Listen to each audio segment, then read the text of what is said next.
What's cracking, everybody, and welcome back to Kraken R&R, where the Seattle Kraken finish out the road trip in the right way in one of the more entertaining Kraken games maybe ever. It's a great game at MSG, their first ever win at MSG, obviously against the Rangers, as they pull off the 7-5 victory, coming back from down 3-1, and then making things maybe a little bit more interesting than we would have liked them to be in the end. Nonetheless, a great game from the Kraken, especially with a little bit of adversity due to illness coming into it. Joey Decord doesn't end up getting the start as was expected even as of the day. Turns out he had some sort of illness, but instead Grubauer ends up getting the start with Decord a last-minute scratch. I don't think he even was at the arena with that illness. So then with no Decord, it being last minute, especially because of the early start time, 1 o'clock here in New York, obviously 10 o'clock back home. But that did mean then with Grubauer in net that there was an emergency backup on the bench for the Kraken for the entire game, and we'll get to it, but there was a moment there where it looked like we might have quite the story on our hands. But instead, Grubauer is able to, for the most part, build off of a pretty good performance in the previous game. He has back-to-back starts here, not on back-to-back days, but it is 2 starts in less than 2 days, with this being a daytime start game after playing in New Jersey just a couple days ago. Though, of course, as we know, the Kraken still lost that game to the Devils because, once again, with Grubauer in net, they just couldn't get any kind of offensive goal support for him. Really, the only 2 times, now 3 this season, that Grubauer has gotten any kind of even acceptable goal support has been the one other win that he has, and then probably the worst start of his career in that first game against the Sharks. But he came off of that good start against the Devils, even in spite of not getting much help the other way, and was able to, well, the first half of the game was a bit of a struggle, but he makes one spectacular save midway through the second, and from there on, he was pretty solid with maybe one other goal that he lets in. You could probably find a way that he could have played that one a little bit better, but we can get into that in a second. Aside from Grubauer, though, who wasn't a change from the last game, but was unexpected, the other change in the lineup for the Kraken is Gord coming back after missing the 1 game from the minor injury he had late in the first half of the back-to-back. And instead of what we probably would have expected, that Gord would then center a line and take that spot for Mitchell Stephens, they like how Mitchell Stephens has been playing, so Gord goes back to the wing, and it's Winterton who ends up getting the scratch from the 4th line. I wouldn't expect him to be getting scratched too terribly frequently, since this is a player that's still in the prospect pipeline in development, that you don't necessarily want to have him riding the bench for long periods of time. I think it's a guy that they would like to see if his potential can become a little bit more, and scratching him a whole bunch could hinder that. But at least for now, he misses this 1 game against the Rangers, and that 4th line turned out to be the spark that the Kraken needed midway through the game.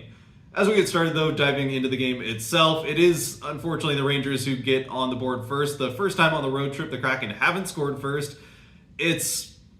Well, like I said, Grubauer had a bit of a tough start to this game. It's a shot from well out that Grubauer sees all the way. It's a save that really needs to be made, never mind at an NHL level, at going all the way down to maybe even a high school level. This is a pretty easy save to make. It squeaks through his 5-hole as it just leaks behind him and gets tapped into the net. An easy goal there for the Rangers to get off to that early start. And then just a couple minutes later, the Rangers are going to get their first power play of the game, already up 1 and still relatively early on in the first.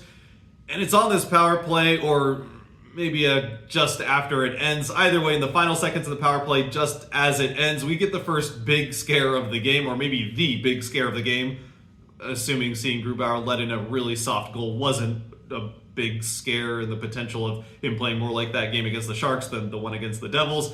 Either way, from a coaching staff perspective, certainly there were probably some heartbeats raising a little bit on that bench as the Rangers are coming back into the offensive end just as their power play is ending. So a good kill from the Kraken.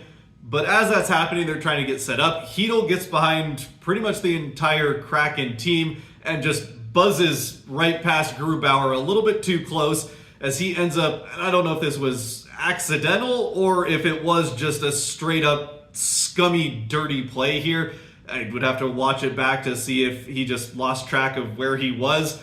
Either way, he whizzes past Grubauer and absolutely brains Grubauer, nearly takes his head off. Grubauer's head goes from side to side and he just hits the ice. Took him quite a while to get back up, and I don't know what the protocol is for the spotters that are supposed to be looking for the potential of head injuries so they can call down and get a guy looked at if he gets hit in the head and see if he potentially has a concussion and then has to get taken out.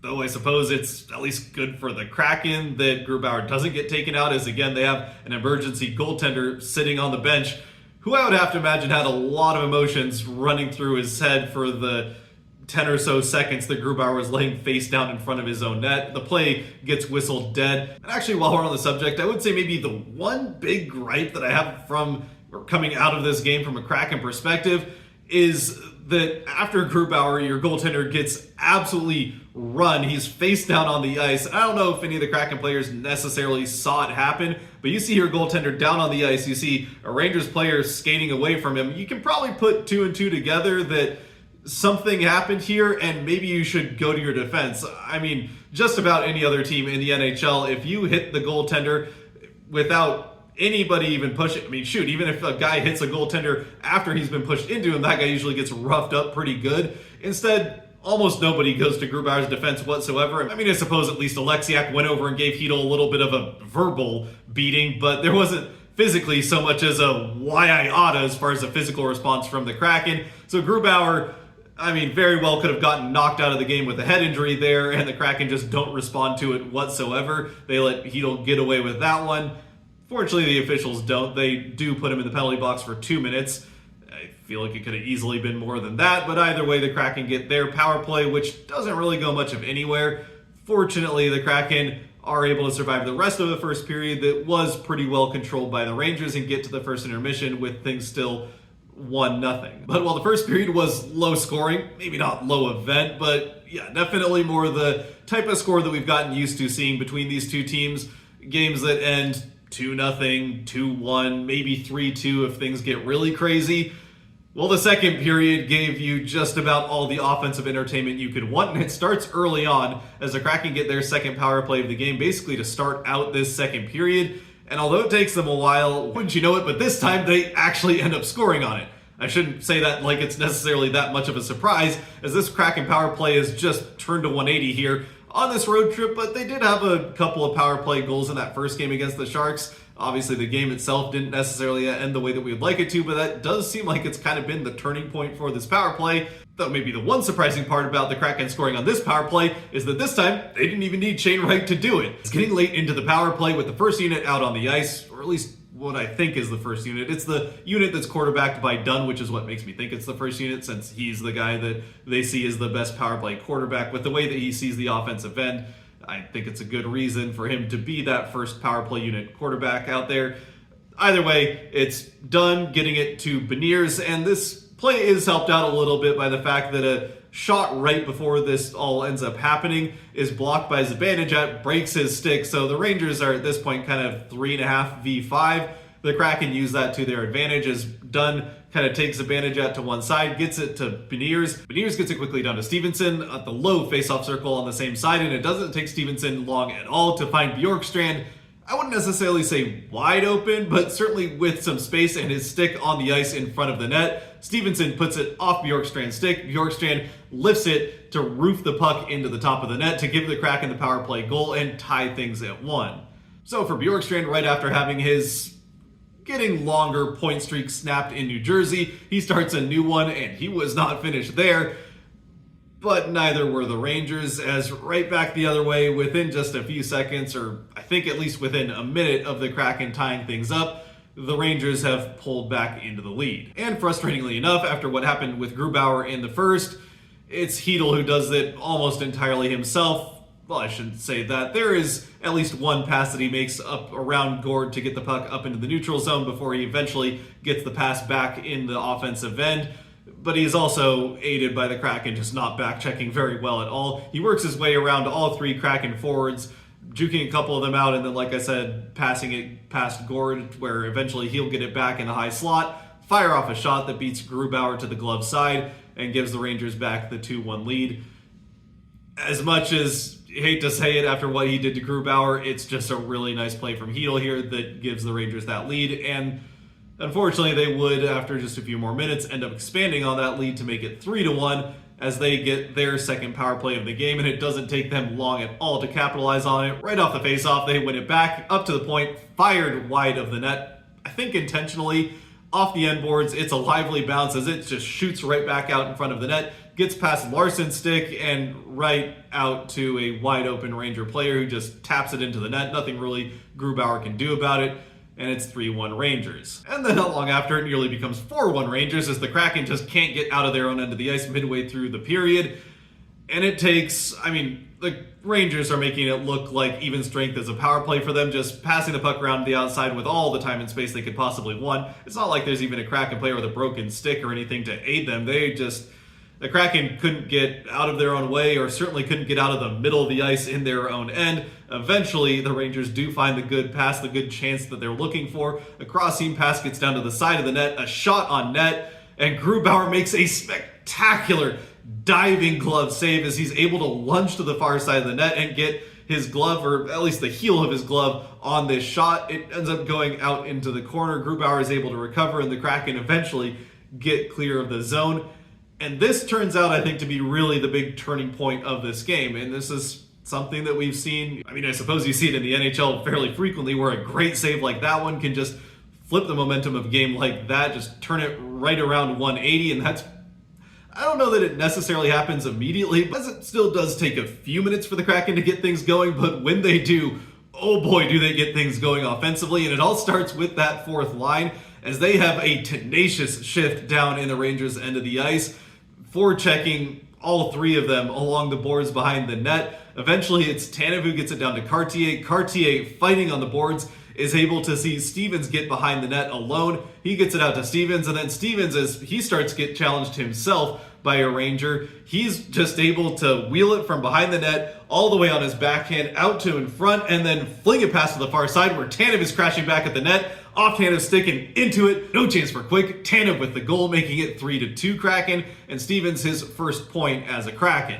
And if it wasn't the Grubauer save that flipped things around for the Kraken, it certainly was this goal, as this immediately gets things going for the Kraken. Within 30 seconds, they're back in the offensive end. It's the right line out there with Bjorkstrand and Tolvanen. Wright gets the puck along the boards, or actually Wright gets it out to Tolvanen, who then passes it down along the boards behind the net for Bjorkstrand. Bjorkstrand gets it out to the far side, then throws a pass up into the slot where Tolvanen is waiting. With the one-time blast, he finds the back of the net as well to tie the game at 3. And just like that, within 30 seconds, the Kraken have gone from down 3-1 to having the game tied against a goaltender that they failed to score once against in the previous meeting this season. I hope that the Kraken aren't done there. Not just yet. We're still 4-5 minutes left in the period. That's plenty of time for them to take the lead, and while it does take them just about all of it, in the final 30 seconds of the period, it's that same line out there once again, the right line with Bjorkstrand and Tolvanen, and with 36 maybe seconds left in the second, it's a face-off in the offensive end, won back by Wright to Montour. Montour waits a second for them to get set up and then fires a shot on net that's tipped beautifully by Oliver Bjorkstrand in front of it, leaving not much that Quick can do about it other than pick it out of the net behind him as the Kraken take that 4-3 lead. And also the second goal that they've scored in this period by going, and never mind this period, in just these last 6 minutes of the period, by going to the front of the net. Something that they didn't do very well, or at least not consistently, in New Jersey, which probably had something to do with the lack of scoring, and also something that they really struggled to do over the first 30 minutes of the game. In fact, other than the power play goal, which you're a man up, in fact, you're a man and a half up with the broken stick for Zibanejad at that point, aside from that one, and even strength, the Kraken didn't have a single chance from anywhere in the same neighborhood as the net or the goal crease. So eventually here, as you get into that back half after that Grubauer save, again with the fourth line starting that trend with pretty much that entire play that they had that got this thing started here late in the second, happening right around New York's net. Cartier winning a puck battle right behind the net, getting it to Stevens, who's right behind the net. He circles out in front and puts it right into place in front of the net where then Tanev can tip it in. And then the next goal, the one to tie it for Tolvanen. Granted, that one's not a net front shot. It's not a net front play for the Kraken even. It's still very much in the middle of the slot. It still was a shot closer to the net than just about anything the Kraken had midway through the game, midway through the second period. And here in the back half of the second, in the final 6 minutes of it, they are starting to get closer to the net, the first one, and then finally here it finishes with this one to take the lead at the end of the second, with not one but two Kraken players getting right to the net off that face-off that Wright was able to win back. Tolvanen also tries to get a tip right in front of Bjorkstrand, misses it, but the second guy is there, not only helping make this screen even harder for Quick to see through with two Kraken players and at least two of his own teammates in front of him, and one of those two Kraken players in Bjorkstrand is able to get that tip to add to the difficulty of the screen and make it almost impossible for Quick, other than just hoping it'll hit him, which, as we know, it didn't. So the Kraken take the 4-3 lead into the second intermission, and then happily things just get better from there for the Kraken as the third period starts out the same way the second ended, with a puck in New York's net behind Quick. This is one that I think Quick would probably like back. It's a shot from well out and up by the blue line by Vince Dunn that just finds its way past him. Maybe there was a bit of a moving screen. There's at least one Kraken player, might have been Tolvanen, I can't remember exactly who, that does jump over this Dunn shot, so it wasn't necessarily as bad of a goal as the first one that Grubauer let in way back at the beginning of the game, but I think still one that Quick probably should have had and would want back. Of course, he won't be getting it back, though, and he also won't be getting back what happens next, or a few minutes later, as the Rangers, this one, there's not much Quick can do about it. It's just some pretty bad defense, bad back-checking by the Rangers, and just another great play by that suddenly NHL elite line of Wright, Tolvanen, and Bjorkstrand as they work it through the neutral zone in transition. Bjorkstrand getting it up to Tolvanen, Tolvanen taking it down along the boards into the offensive end, and then looking back, seeing that Wright has gotten past the other defenseman, he just flings it past Fox out into the middle of the ice, Wright with his stick on it, crashing to the net, and Tolvanen's pass is placed perfectly off the blade of Wright's stick and into the net past Quick to give the Kraken the 6-3 lead here. The Kraken have scored 5 unanswered goals in less than a period's worth of time, with an intermission in the middle, but still an absolute offensive onslaught from the Kraken. But then this is where things get a little bit dicier. Not quite yet. The Kraken are able to maintain that lead for a while, but the Rangers would not go away quietly as they are able to get 2 of them back. The first one comes from the one other play that I said you could probably nitpick that Grubauer could be positioned a little bit better on this one. It comes from a tight angle down along the boards in the corner just above the goal line, so there's really not much net to shoot at whatsoever. Grubauer's up against his post, but he is leaving quite a bit of a window up above the shoulders, and this is something that, going back to the San Jose game, even before the San Jose game, that seems like something that I haven't really seen that much from Grubauer in years past, but he has been leaving a lot more room to shoot at from the shoulders up, just daring teams to shoot, I guess, towards that higher level. Unfortunately, especially in that game against the Sharks, he just wasn't able to catch anything with his glove. So if you're already not seeing the puck well enough to get the glove on it, and you're also leaving that much room to shoot at up top where the glove is your best defense, it's a recipe for disaster. Now this one isn't on his glove side, it's on the blocker side, but once again, there's a bit of a window to shoot at there. And with even from a tight angle, that also opens up the option that is taken here by Keandre Miller of just putting it off the side of the mask and in, which is what he does. And so for the second time in the game, Grubauer gets hit in the head, though this time it's by a puck and perfectly legal, as opposed to the first time where it was at best a careless, dangerous accident, and at worst, an incredibly dirty play.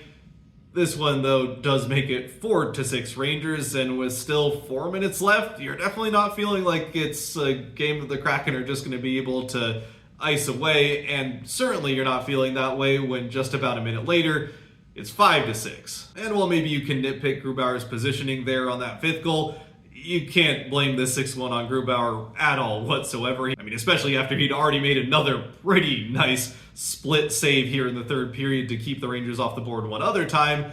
But the defense asks just way too much of him again, as a poor back check from the Kraken allows the Rangers to get the puck in deep, and then also leave a wide open passing lane to a wide open Lafreniere on the far side. The cross team pass gets through. Grubauer has no chance. Well done. Does get a piece of it.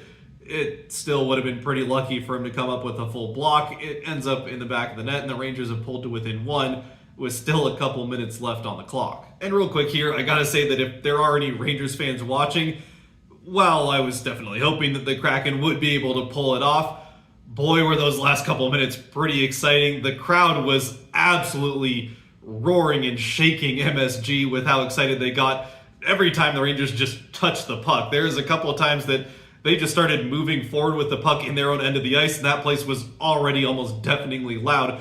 Never mind when they a few times actually got into the offensive end with it. Eventually, they never really get another good scoring chance at 5-on-5. Eventually, they do get quick pulled to go empty net, and it doesn't take long at all for the Kraken to get the puck down the ice, and then Gord to poke one into the empty net to give the Kraken that 7th goal and really finish this one off. They do then pull quick eventually again to try to pull back to within 1, but are never able to. The Kraken don't hit the empty net again, so we do get to that final score of 7-5. An absolute roller coaster of a game. The Kraken from down 3-1 to suddenly up 6-3, and then the Rangers come back to make it a game 6-5 before eventually the empty netter makes it look a little bit more like what it had before that late push from the Rangers. At which point, of course, the fans that had just moments ago been beside themselves with excitement every time their team touched the puck were beside themselves in a whole different way and voicing it in a different way that wasn't always family friendly. Even from the few fans that were kind of down at the end of the press area, there were some entertaining, PG-13 type of things being yelled down at the ice. Either way, it was a wildly entertaining game. One of the most entertaining regular season games I can remember the Kraken ever having. Obviously, it helps that they ended up winning and also beating a good team. I know Rangers fans right now might feel otherwise. It's a team that's been having their issues of late. They just traded their captain, did sign their goaltender to a contract that will age fantastically, I'm sure. Either way, I mean, he's great right now, and they've got him locked up for quite a while and throughout his prime, so, you hope that leads to something good. Either way, the Kraken, a huge win, their first win in MSG as a franchise, and it does finish off this road trip for them, a 3-1 road trip, bringing them back to NHL 500, which, I mean, it's like what I said they kind of needed to do after those games against the Ducks and Sharks. And while I wasn't necessarily expecting it to happen, especially given how they played those 2 games against the Sharks coming into the road trip, they made it happen, and now they come back home for a bit of a homestand, playing about as well as we've seen them play all season long. Especially that right line with Bjorkstrand and Tolvanen, who were the one shining spot even in those games against the Sharks. That line looked fantastic, and it has just continued to get better and better here along this road trip. With that, though, as much as I'd love to spend some more time talking about this game, and maybe you'll get another chance to at least bring it up during the next R&R, I wasn't able to start recording this until a few hours after the game with some other stuff going on in the city, and I still have to get this thing edited and put together and out there before catching a flight back to the West Coast, back to Seattle tomorrow. So I'd love to know your thoughts on this game. We'll finish things out with, of course, the Kraken 3 stars, as always brought to you by the patrons over on Patreon. A game where there were plenty of players to choose from, but I think 3 guys that kind of ran away with it to some extent. I think there's some honorable mentions that be handed out to guys like Tanev, certainly Stevens with his first point as a Kraken, Beniers with 2 assists, but in the end, it's hard to look anywhere else than the 3 guys that might even just be the 3 stars of the road trip. It is that line of Wright, Tolvanen, and Bjorkstrand. For this game, as far as the order is concerned, Bjorkstrand obviously the first star, a 4-point night for him, 2 goals, 2 assists.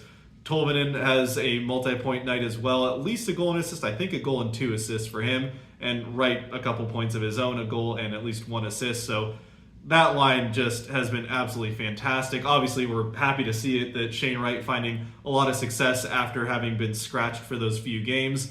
Something that actually happens to be the case also with the guy that's shown most in this game in Bjorkstrand, who has really come on with this line since he was himself scratched for a couple of games. Burakovsky, we talked about in the last one, scoring a goal after his first game back.